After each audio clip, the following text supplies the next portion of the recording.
We're just going to be talking about child sexual abuse again and touching on a few points. It's really a very broad topic. So we'll just be touching on a few things and then we'll take it from there. Hi, Jane. How are you? Welcome. Hi, Names. Nice to see you. Karibu. Okay. So it's not a comfortable topic. It's not something that's easy to talk about. It's definitely not something easy to come live about. However, as a mental health professional, and this is a topic that just seems to keep rising to the forefront. So it's something that we will talk about because it needs to be addressed. Karibu sana. I'll just give it a few more minutes.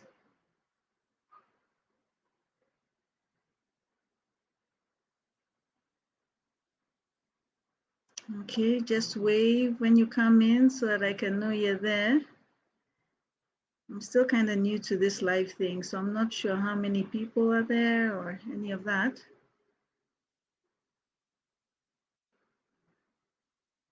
I won't keep you all very long. This is something that you can always review later if you're not able to join me now. Okay. So last time we talked about child sexual abuse. Remember, we were answering the call to protect our kids and to find ways to protect them, even in the home when it comes to this thing called child sexual abuse. There are other things that we should talk about, like domestic violence, and we do. I think we have quite a troop of people who are talking about domestic violence. I would also like to chime in on that, but not today. Today, I would like us to just focus on this particular aspect of domestic violence. This particular aspect of domestic violence. Okay. So the last time that we were talking, we were talking about first recognizing that recognizing the obvious, that it is a problem, yeah, and then also trying to figure out what should we do and what can we do about it. Particularly for those of us who are out here in the diaspora, we just we want to know what is practical for us to do. It's not something that you want to go talking about freely, if at all, if you know that it's happening in your home. But just a quick reminder that is child sexual abuse is a very damaging thing to the victim. Not only the victim who is experiencing it, but to those who are observing it, including the mothers and including the other siblings. It's not something that really ought to be just taken as part of family life, even though it does happen in families quite a bit. It's something that needs to be seen as a cancer for families that needs to be eradicated. So what does that mean for us? Whoever we may be in the family, if we are a spouse to the perpetrator, if we are a sibling of the perpetrator, if we are a grandchild of the perpetrator, what are the things that we're supposed to do? We definitely need to raise it. We need to talk about it. So we need to encourage our kids to talk about it. Open that dialogue, yeah, and let them know that they can come to mommy about things like that. Does anybody make you feel uncomfortable? Huh? How come whenever Uncle so-and-so is around, you go to your room? Hmm? Why do you shy away from Shosho's hugs? Hmm? It might have nothing to do with Shosho, but it might have something to do with someone who looks like Shosho. Yeah? It's good to raise those topics. If you ask and let it be known that there's an open door policy when it comes to this, non-judgmental policy, yeah, then one day they may feel comfortable enough to come and talk to you about it. Okay, so just letting them know that it's okay to talk, and also monitoring your reaction to the shock of hearing about it. What? My husband? What? My boyfriend? Are you sure? Okay, tell me. Give me details, tell me more. Your tone and your gentle approach is really going to determine whether that door is open or not. If you're too harsh or you discourage the child from talking, you actually do know, you don't help the child. You want the child to be open enough to talk to you. If the child says, I don't really feel talking about this to you, can I go talk to auntie about it? Okay, facilitate that with an auntie that you trust. Sometimes children are able to open up to other people, a teacher, a counselor. But the answer is not to push it under the rug or dismiss it or say something like, no, that's not happening. It's not that kind of a man, or not that kind of a woman. You really don't know what this child experiences until you find out for sure. So it's good to ask. Now I'm referencing some notes because this topic kind of rose up again to me because I came across two articles today, and one of them was this lady who was like, there's all this buzz now about child sexual abuse, and everybody wants to jump in and do something, but are you really ready to tackle it? Are you really ready to tackle it? Because it's not an easy thing to tackle. And so she gave a few pointers. She says, you really do need to address the perpetrator or the accused perpetrator. Whether that's in a calm manner, and preferably so, in a calm manner, in an appropriate setting, with a witness present, or if you think that is the right way to do it, or if it's with your spouse, in a non-threatening way, non-judgmental way. This needs to be a discussion that needs to be had. Okay, we talked about that the last time. And the idea is not to attack the perpetrator, but the idea is to attack the issue. The issue is, if this is happening in our home, it has to stop. Same way we would say that there is alcoholism, domestic violence. There has to be a come to Jesus moment where we say, this is one of the things that we cannot tolerate here. What if it's not your husband? What if it's your brother? What if it is your uncle? What if it is your dad? Doesn't make it any easier to address it. However, it still needs to be addressed. Don't ask the victim to just suck it up. We've all pitied there. No, the child never needs to tolerate abuse when there is a protector in the home, you being the protector. Why should a child have to endure abuse when you're there? If you're feeling inadequate to do it on your own because maybe you're also afraid of the perpetrator, get help. Get help. A pastor, a friend, get help to address it.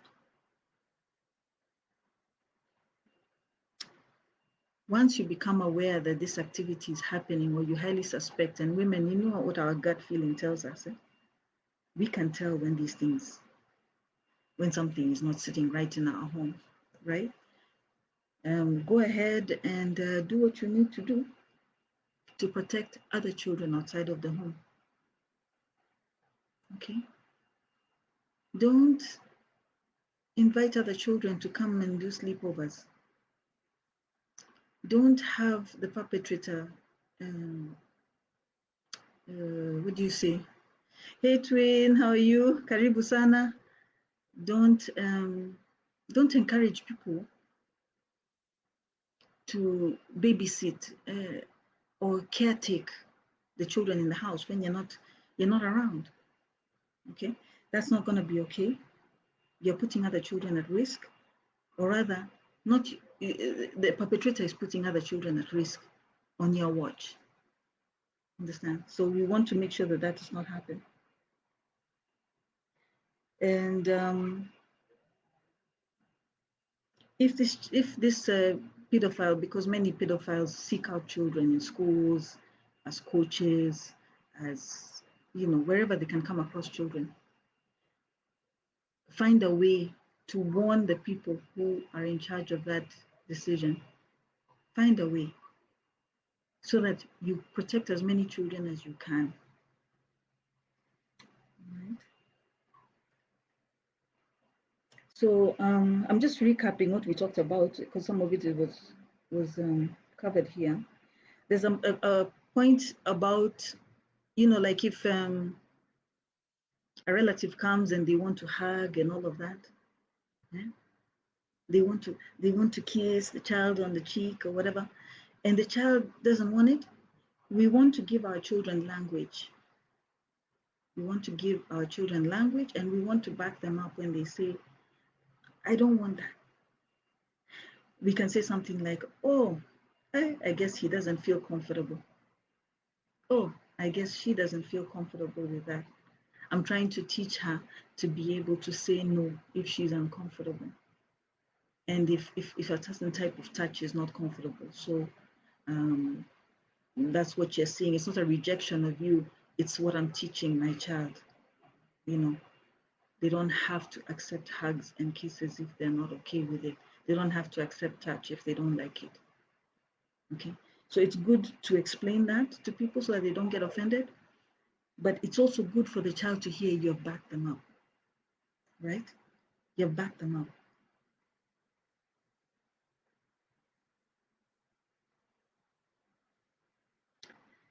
Okay, so there's some stats here. So 55% of sexual abuse occurs in the victim's home. That's more than half. 12% occur to relatives. 93% of victims know their abuser. 59% are acquaintances, and 34% are family members. Okay. So those are the stats here in the US. I'm not so sure what the stats would be at home. We can guess. We can guess because the studies have not really been done thoroughly. And they need to be done. Huh? Now, what happens when you report? Because here the mantra is report, report, report. Okay, yes, you should report. You should report abuse. But I know culturally, we may not always do so.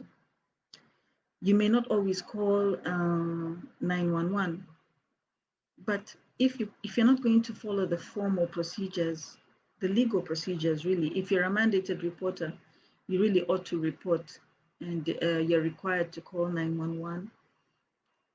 But if you're a mom and you're just not sure that you want to go that route, maybe makaratasi is an issue, yes, Wajiro. Maybe there are some things that make you concerned. Maybe you're not sure. Yeah? Then talk to your pastor. If your pastor is someone you can trust. If your pastor is not someone you can trust, talk to a nurse, talk to a doctor, talk to a friend, talk to somebody else, a sibling, an adult sibling who can help you navigate the process. Okay, but do report it. Report it because it needs to be addressed.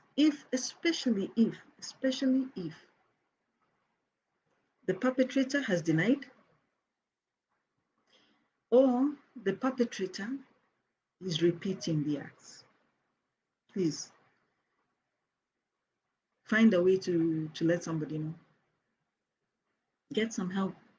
You deserve the help. You deserve support in this issue. Yeah, Wajiro, abuse affects everyone in the home, and that is for sure. It's not an easy thing.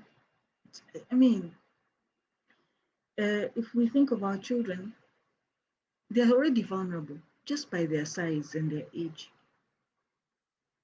So they're terrorized by somebody in the home. And how much, similarly, are the siblings terrorized by this activity that they know is going on? And how much for a mother, knowing that her child is being abused? It affects everybody.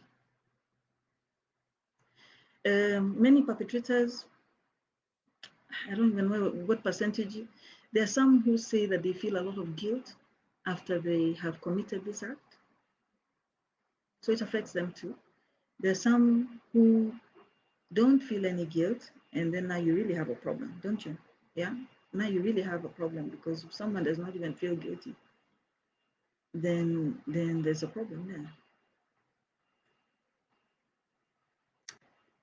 So this article says that from the time that you report formally, the procedure is they don't typically arrest right away, and I don't know how accurate this is. They may remove the person. However, there has to be an in-depth interview of the child, and then there's evidence collection. Then it goes to court, and once there has been confirmation of the abuse, then there's the arrest. And this process can take 2 to 5 years. Now, I'm not a lawyer. Those who are in the law profession can please let us know if that's what can be expected. 2 to 5 years is a long time in a child's life. So that's one of the system issues that need to be addressed. And there are a lot of people lobbying for that to be changed. They want abuse victims to have their cases heard urgently and addressed as soon as possible, because while that investigation and all of this process is going on, the perpetrators are still in the community. All right, so that's just briefly what I got out of that article, but I really want to hear from you guys. Now, as us who are Kenyans here in the diaspora, what are the best ways for us? Please, let's share with each other. What are the best ways that we can address it once we realize that such an activity is occurring in the home? Who can we call in private and tell them this thing is happening in my home, I need help? Mental health professionals, licensed professionals, practitioners, they have the training to address these issues. They also may, because of their experience working with community resources, they know what you can expect, and they can help guide you and work with you. And you'll get some help, okay? You'll get some help. There are a lot of shelters, resources, legal services that are available for people who are experiencing domestic violence. This is the type of domestic violence that can also tap into those resources. Okay, so now, does anyone have any questions or anything before I go on to really what I wanted to talk about today? We've kind of talked about how we should confront the perpetrator, confront the adult, right? And have a good discussion with them, gauge where they're at. Are they willing to confess this, or are they willing to address this? Do they feel any remorse? Are they willing to leave the home? Are they willing to separate with the child? Do they feel that they have any control over their behavior? Are they abusing more than one person in the home? Are you also being abused? So just getting all the information you need, it kind of comes from having a conversation with the perpetrator, okay?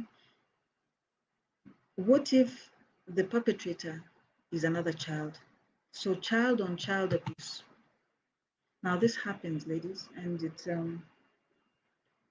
it's quite common. So they say that like 40% of abuse can happen from another child. The definition of child abuse sometimes says that there needs to be an age difference between the perpetrator and the victim of about 5 years. But that's not always the case.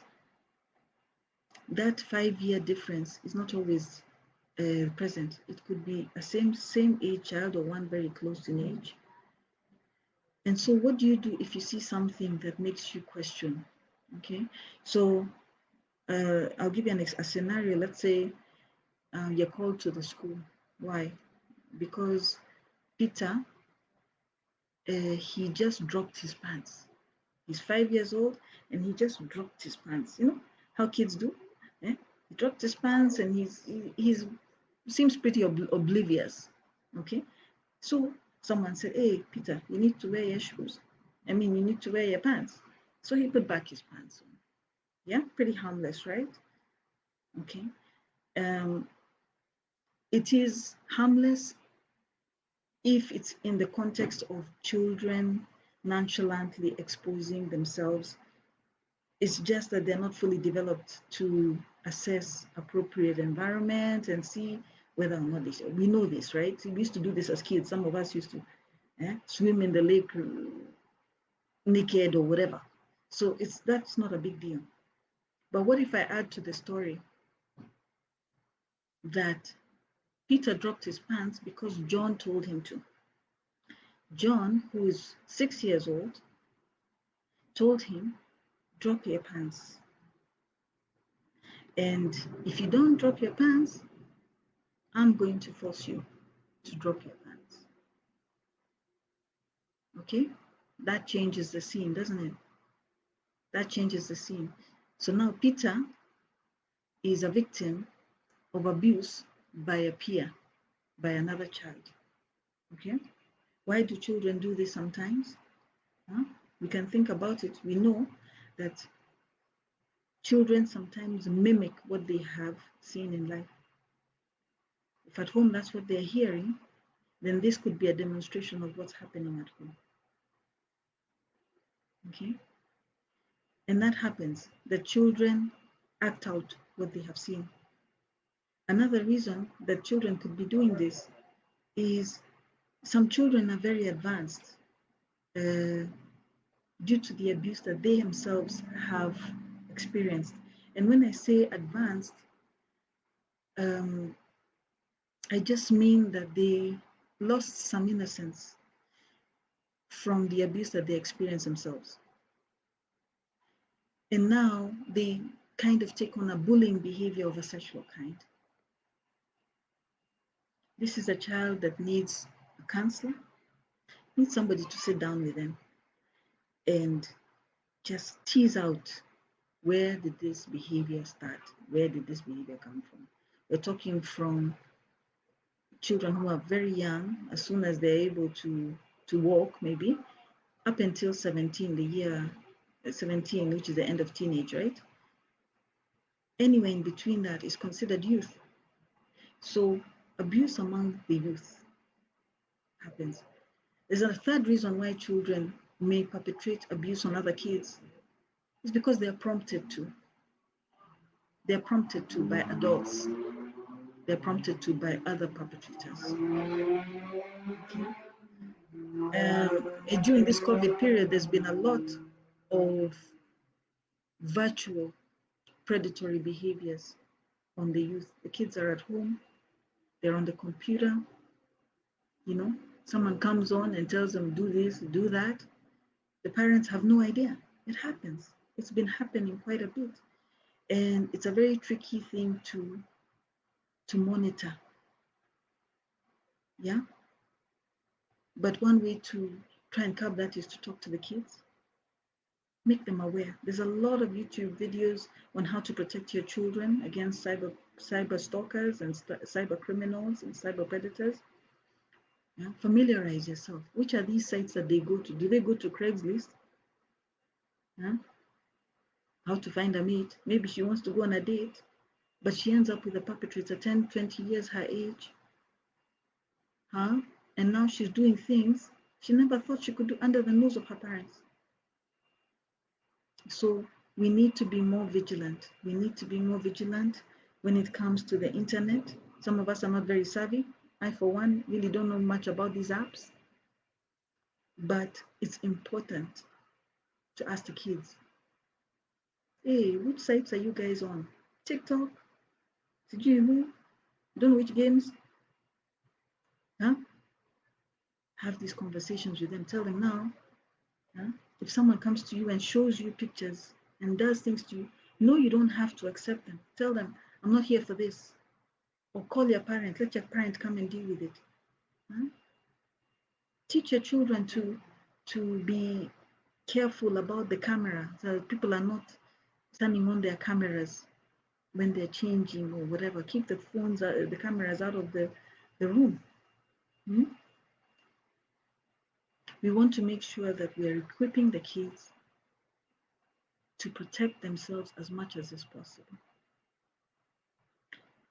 Wajiran, seeing your comment, what would you say to mothers who are the ones who abuse their children? I noticed such a question on Kwitu and many mothers bragging and beating their kids. Yeah, there's a difference between discipline and abuse. And also there's a difference.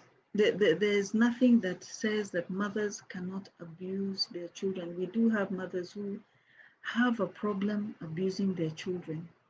Women, human beings, abusing others, all kinds. There's no relationship that cannot be abused. What do we say to them? Seek help. If you have that problem, if you have a problem abusing your children, seek help. Seek help.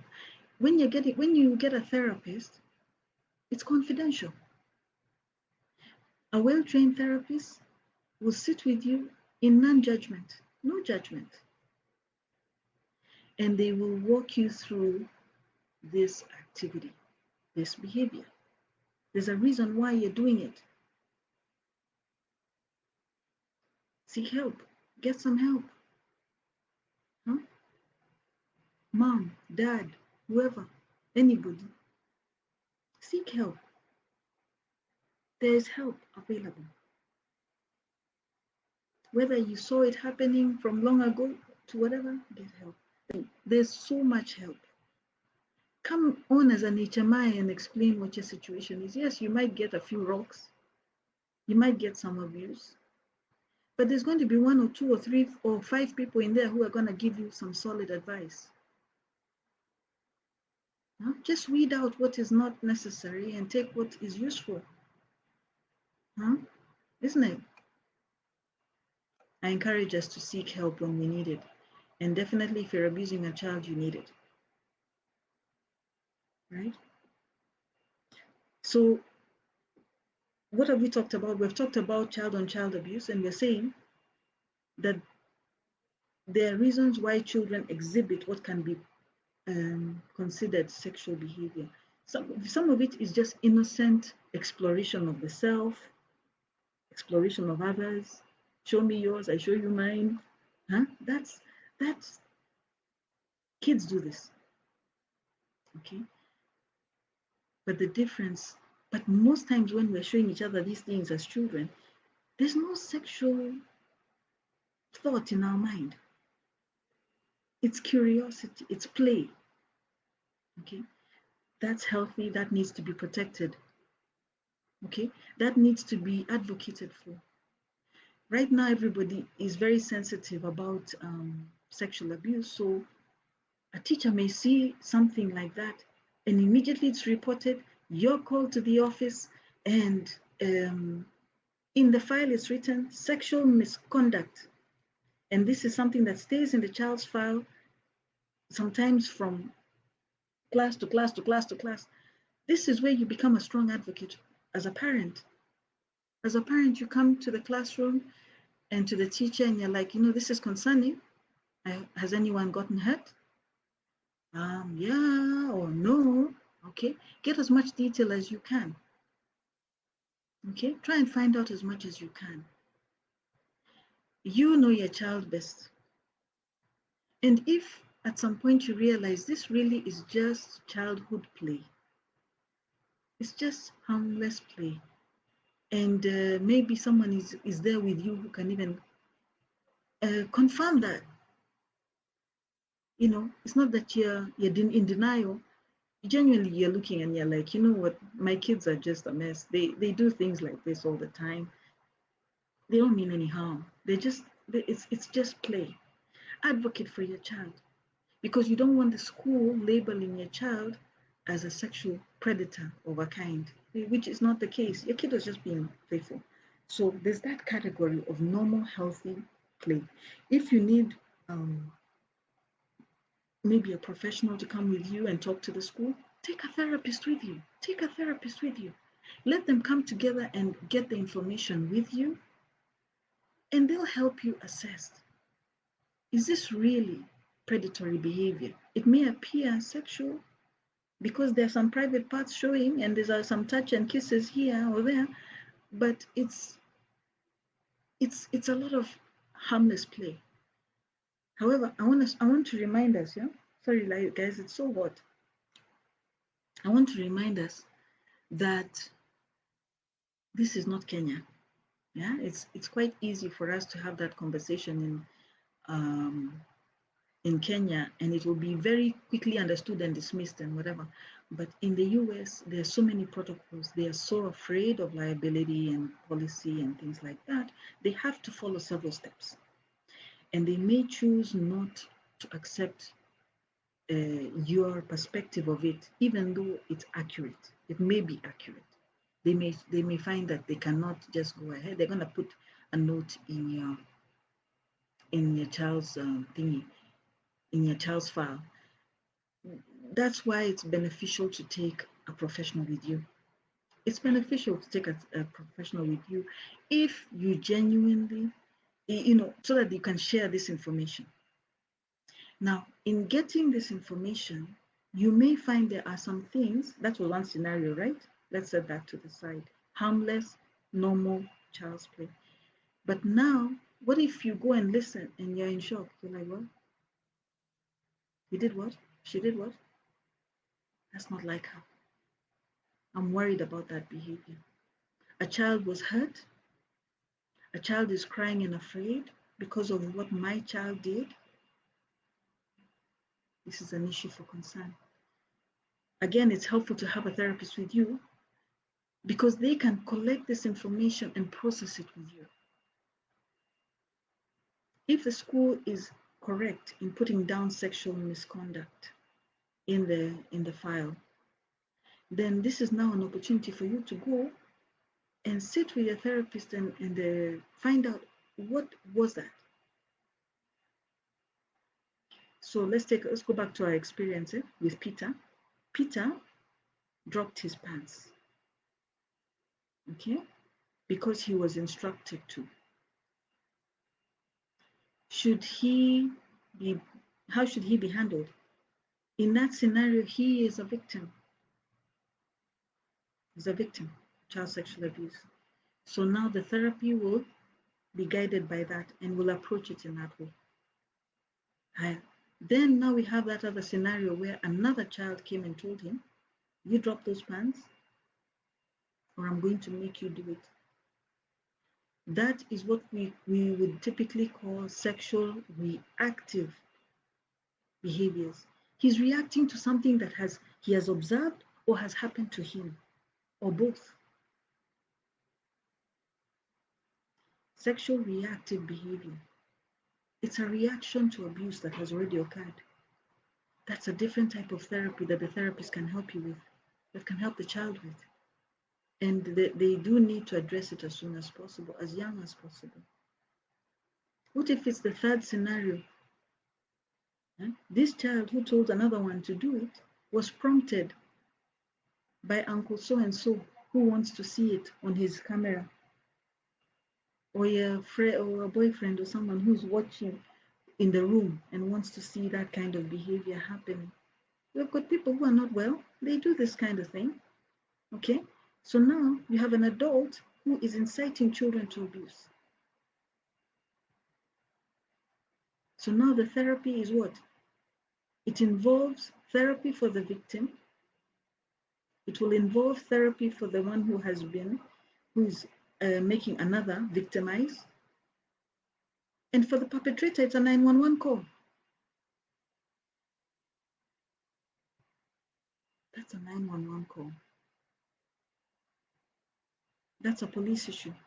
It's a criminal act to cause children to do sexual acts for your pleasure. So, ladies, one of the reasons why I wanted for us to talk about this. Thank you so much.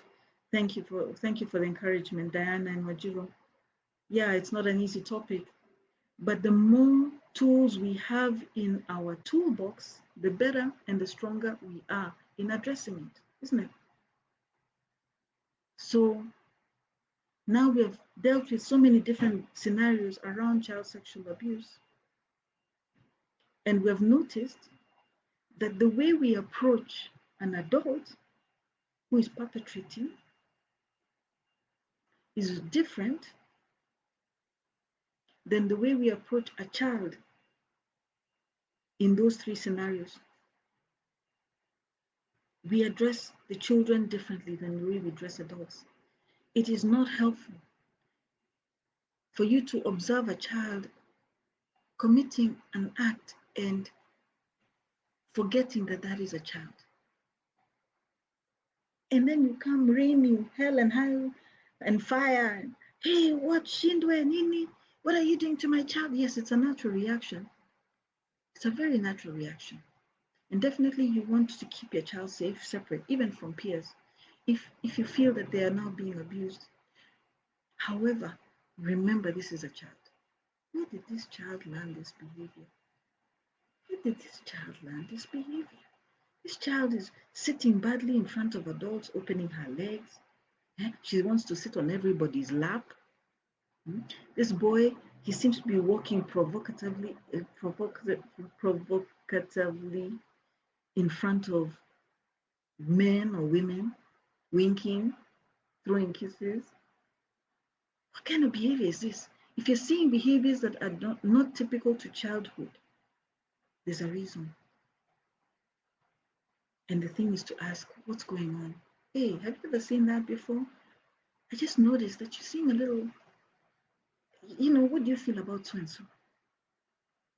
Oh, he's handsome. And the kid is 10. What do you know about handsome? What do you know about attractive? Where did you learn that? Where did you see that? Huh? Check their phones. These are minors. You have the right as a parent to check. Check their phones, check their rooms, check their cupboards, their computers. What are they looking at? Are they looking at porn? Who's communicating with them? Make sure that if they're going to be on the computer, they're in front of you so that you can see what they're looking at. Until you're sure your child is safe, you're okay to take these measures. You need to take these measures.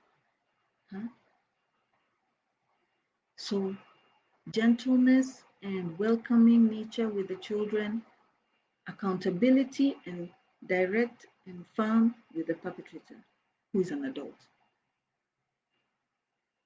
That's how it goes.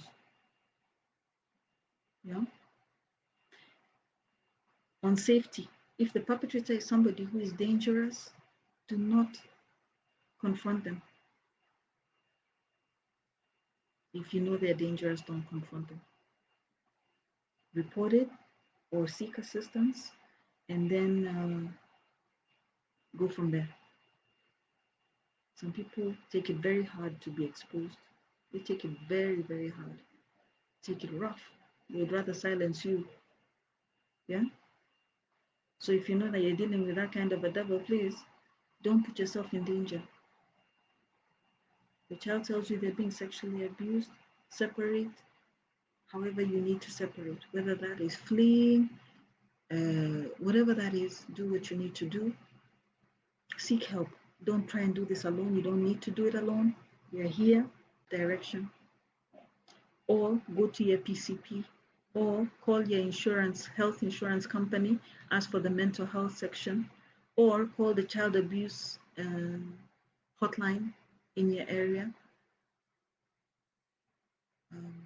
Call your doctor, your nurse, get some help. And I think that was pretty much what I wanted to do, was make that distinction between perpetrators who are children and perpetrators who are adults.